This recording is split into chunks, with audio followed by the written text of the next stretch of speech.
我的来នេះដល់ពេល water water អីគេ water water ខ្ញុំរបស់ខ្ញុំអូខេ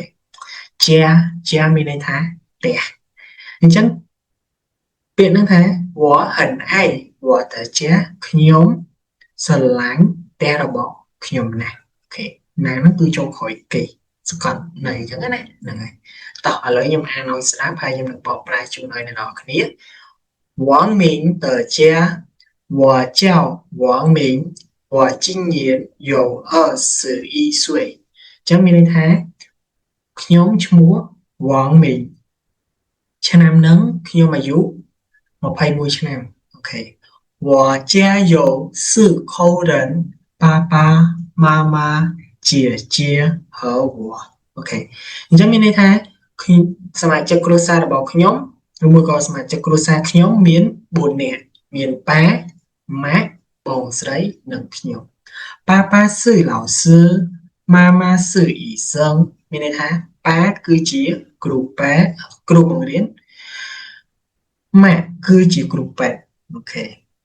姐姐是学生我也是学生មានន័យថាបងស្រីគឺជាសិស្សខ្ញុំក៏ជាសិស្សដែរ我们都很爱学习ពួកយើងសិតតែចូលចិត្តការរៀនសូត្រឬមកក៏ពួកយើងសិតតែស្រឡាញ់ការរៀនសូត្រ星期天ថ្ងៃអាទិត្យ我们一起吃饭មានន័យថាពួកយើងទៅញ៉ាំបាយជាមួយនឹងគ្នា一起看电视មានន័យថាទៅមើលទូរទស្សន៍ជាមួយនឹងគ្នា我很家我很爱我的家មានន័យថាខ្ញុំស្រឡាញ់ផ្ទះរបស់ខ្ញុំអូខេឥឡូវខ្ញុំអានឲ្យមកចប់ថែមទៀត